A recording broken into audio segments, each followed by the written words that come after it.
In episode 7, after a couple events, Miyagi-Do is getting their ass kicked. It's pretty clear that something needs to change up. There's still time, though. They have 2 events until the elimination rounds start to begin. Tension, though, is brewing between both senseis. Johnny starts telling Daniel, "You're telling them to take it easy? This is a competition. They need points. They can't take it easy." But Daniel just doesn't agree with Johnny's approach. The conversation gets more and more contentious until finally Johnny says, "You know what's bullshit?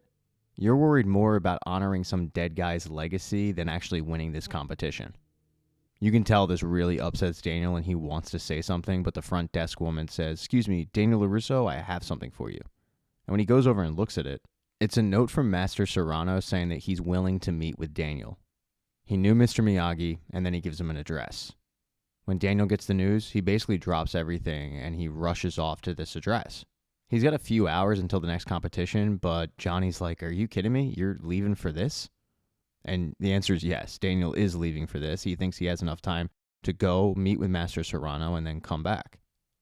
The tension, though, between what style to adapt for this tournament isn't just between the coaches. It's also between the competitors.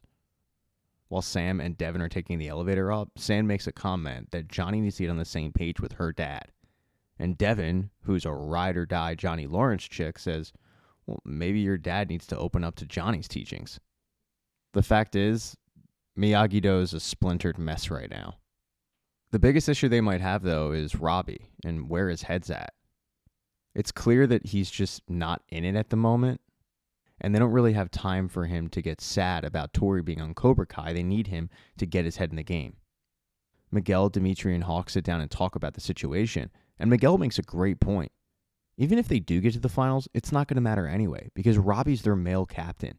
And with where his head's at right now and with the way that he's fighting, he's going to get his ass kicked. Hawk ends up telling Miguel, "If it means anything, we all think that you should be the captain." And then it gets awkward because Robbie walks out of the shower. Yeah, no, he was in the hotel room the entire time they were having this talk. Very rude. Wait for the guy to go to the ice machine or something, boys. Anywho, everybody needs to get ready for the next competition. But when it comes time for that competition, Daniel is nowhere to be found, which means that this is Johnny's show to run. But everybody's pretty concerned about where Daniel is because it's not like him to not show. Especially Sam, it's her dad. But they don't really have any more time to go searching for him because the competition is about to start. And this is Johnny's time to show that his form of karate is the better form of karate. His message is clear. Go after them, attack, score some points. Unfortunately, that tactic doesn't really work either. They probably could have used Miyagi-Do. The only person to score points is Miguel, and after 3 competitions, Miyagi-Do finds themselves in 12th place. Everybody that's wearing a Miyagi-Do gi is disgusted in their performance, and Johnny gets everybody in the locker room to have a sit-down talk. He puts most of the blame on the kids, wondering what the hell's wrong with them. Why aren't they standing up for themselves? And finally, Sam says, "You're putting all this on us? You need to take some blame and responsibility too. If my dad would have showed up today, we never would have lost." Johnny reminds her that he didn't show up, and Sam snaps back, "Yeah, probably because of you, because you keep disrespecting him, trying to prove that your form of karate is the best form of karate." Devin tries to come to Johnny's defense, but Sam puts her in her place, saying, "Your sensei just got you knocked off that board in 10 seconds, so why don't you sit down? I don't even know how you made this team." And that comment cuts to the core. There's a second of awkward silence, and Dimitri decides to break it by bringing up MIT, which Hawk is sick of hearing about, and he tells him as much. Yeah, if anything, the infighting in Miyagi-Do has gotten worse, not better. This little sit-down talk ends with all of them just walking out, disgruntled. After a little bit of time, Devin seeks out Johnny. Johnny's always been a mentor to Devin, and something's been eating at Devin this entire time. And the comment from Sam certainly didn't help. And that something is the fact that she cheated to get there. Now that she's actually made the team and she's getting her ass kicked, she's realizing that cheating wasn't the way to go because she clearly wasn't good enough. She should have accepted that. Johnny sits her down and tells her that if he had $1 for every time he had a regret in life, he'd be a millionaire. She can't focus on regret right now. He takes a lot of the responsibility, saying that he put undue pressure on her. But what she needs to focus on now is just kicking ass on the mat. And this makes Devin feel a lot better about everything. Once Devin leaves, Johnny pulls out his cell phone and he calls Daniel. Now, Daniel doesn't answer, and Johnny has no idea where Daniel is, but he leaves him a voicemail saying that, yeah, they have their differences, but the one thing they do have in common is they're always there for the kids, and the kids need him. And Johnny admits in that moment, Johnny needs Daniel as well. So while he has no idea where he is, he tells Daniel, get your ass back here. Well, that's a nice kumbaya moment between former enemies turned frenemies. Couple floors up, that's not the case when Miguel runs into Robbie. The frustration of Robbie's head not being in this tournament and the fact that Miyagi-Do is floundering has just eaten away at Miguel and he can't take it anymore. He freaks out at Robbie, saying that if he can't get his head in the game, he needs to give up the captaincy. Because the way that he's fighting right now is costing the team big time, and they're about to go home. The elimination round is about to begin. While Robbie would love to come back at Miguel with something, he really can't because he knows that Miguel is right. But he also knows he needs to get ready for that elimination.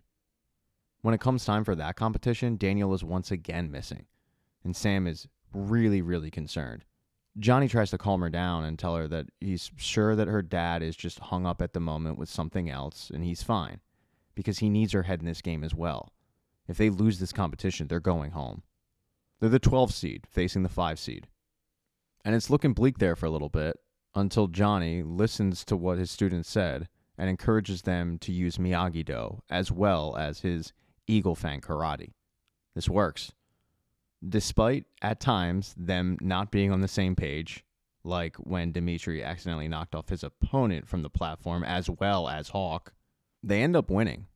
Mainly thanks to Miguel, because Robbie's head once again wasn't in it. He got distracted by Tori and eliminated pretty quickly. It doesn't matter, though. Miyagi-Do is advancing in the tournament. And once it's over, Daniel LaRusso finally shows up in the lobby of the hotel. So where was Daniel this entire time? Well, he went to that address. But it wasn't as it seems. He was quickly attacked and put in a dog cage. He wasn't quite sure why this happened, but he knew he needed to escape. He was able to pick the lock, beat up his captors pretty good. But there was one captor in particular that knew karate well. While Daniel was fighting him off, he somehow ripped off the guy's arm sleeve to reveal a Cobra Kai tattoo. Daniel ends up winning this fight and escaping, getting back to the hotel. And he's certain that it was John Kreese who had him kidnapped. And the first person he runs into in the hotel just so happens to be John Kreese, who's reveling in the fact that Daniel just missed the last 2 events. Daniel ends up jacking up Kreese against a wall, and it looks like he's about to punch his face in when he sees Sam, and his whole mood changes. He gives Sam a giant hug, she fills him in on how they did, and then he goes up to the room to talk to Johnny. He listened to his voicemail, it meant a lot to him. But when he finds Johnny, he's packing his bags. And Johnny tells him that Carmen's rushed to the hospital. He and Miguel are leaving that night, back to Los Angeles. Thank you so much for checking out this recap. Please consider subscribing to the channel and subscribing to my Patreon. Hit thumbs up if you liked it. Smash that thumbs down button if you thought it sucked. If you left a comment, I don't get back to you. I usually don't check the comments unless they're like a super comment. Also, if you don't see the next video up on the end screen, not to worry, it'll be up in a day or two.